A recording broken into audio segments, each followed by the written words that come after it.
We bring you the latest updates from the Pna Newsroom. A suspect in the killing of veteran broadcaster Percy Lapid has surrendered to the authorities. In a press briefing this morning, Interior Secretary Benjamin Abalos Jr. presented to the media the gunman identified as Joel Salve Estorial from Quezon City. Abalos said Estorial surrendered on Monday out of fear for his safety. Ang initial report, siya ay sumurrender out of fear for personal safety dahil natakot siya sa kanyang safety nga. No? Dahil nga pagkatapos ilabas sa publiko ang kanyang mukha. So this is a major breakthrough. Siya ay gumawa na ng extrajudicial confession, duly assisted by counsel, may abogado siyang kasama. So lahat po ito ay nakarecord. No?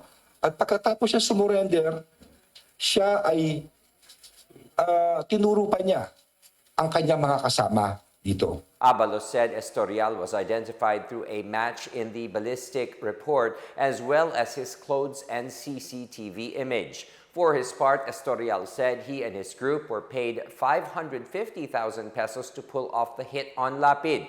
He claimed that someone from the Bilibid prison ordered the killing. Sino nag-utos sa iyo? Galing po sa loob, sir. Sa Bilibid po.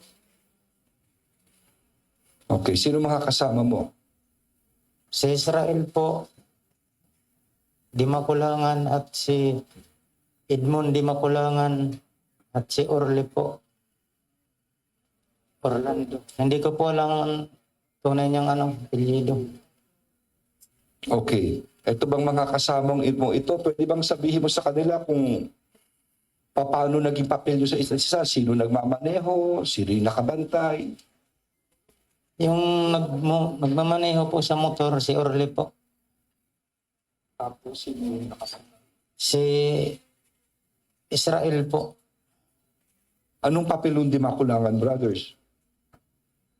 Kasi po, sir, yung namin po doon usapan, kung sino po ang matapat doon sa Percy po, siya po ang babaril. Nagkataon po, natapat sa akin. Sabi naman po, pag hindi ko binaril, ako po ang papatayin. The suspect also asked for Lapid's family for forgiveness. Abalos, meanwhile, said the Philippine National Police and all involved authorities will reveal more details in the future as the investigation to find the mastermind continues. President Ferdinand Marcos Jr. underscores the need for the tourism sector to come up with fresh and innovative ideas to bring back the enthusiasm of local and foreign tourists. Speaking before the Philippine Tourism Industry Convergence Reception in Pasay City, Marcos said new ideas and innovation are needed to attract more tourists to the country.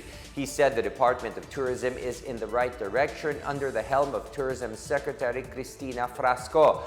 The president also described the DOT's listening tours as an imaginative tool that helps the government see the perspective of those who are on the ground and understand their experiences and situations. We need fresh and new ideas to bring back the imagination and confidence of our people from here and abroad, so they will be encouraged to explore the best destinations that the country can offer. Allow me to repeat that under this administration, the government will remain committed to ensuring that the inputs you have acquired from your listening tours will be optimized for the benefit of the sector. To increase travel among Filipinos and foreign visitors, the DOT is set to launch the Philippine Experience Tourism Project that would highlight the Philippines' heritage and culture. The DOT would also strengthen promotions and prioritize the opening of Mindanao tourism to equally distribute its benefits. The agency is also working with local government units to include barangay tanods as additional peace auxiliary forces to secure the tourist destinations. Frasco said these initiatives are in line with the direction of the president to reintroduce the country's beauty to the world and make tourism a major pillar of economic recovery for the Philippines. Former National Anti-Poverty Commission Director John Liana said the government must craft a national agenda to systematically address poverty in the country. Under the Medium-Term Fiscal Framework, or MTFF, the government aims to achieve 6.5% to 7.5% GDP growth this year, a 9% or single-digit poverty rate by 2028, 3% national government deficit to GDP ratio by 2028, and less than 60% national government debt to GDP ratio by 2025. The United Nations Sustainable Development Goal to end poverty targets the eradication of poverty by 2030. Liana said there is an immediate need to start crafting the action agenda to eradicate poverty as he appealed to President Ferdinand Marcos Jr. to appoint NAPC lead convener. The World Bank's Poverty and Shared Prosperity report showed that global progress in reducing extreme poverty has come to a standstill due to the COVID-19 pandemic. The global body said that nearly 70 million people were dragged into extreme poverty when the pandemic started in 2020, while the war in Ukraine threatens to make matters even worse. Tingin ko, kaya natin ito kung ang National Anti-Poverty Commission, kung saan ang Pangulo ng Bansa mismo, ang siyang chairperson nito, at lahat ng ahensya ng gobyerno ay nandoon.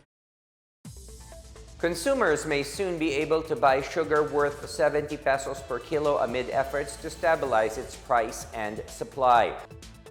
The Department of Agriculture said this price shall be temporarily implemented to help consumers until majority of the country's sugar mills are fully operational. The DA will sell the 70 peso per kilo sugar at the Sugar Regulatory Administration's office in Quezon City and Bacolod City, the Kadiwa Rolling Stores, and Kadiwa on Wheels. Imported sugar will also be sold in Kadiwa and SRA offices. The department, however, clarified that the low-price sugar is not for resellers but for consumers only. As of Monday, prices in Metro Manila for refined sugar have increased to 105 pesos from last Friday's 100 pesos.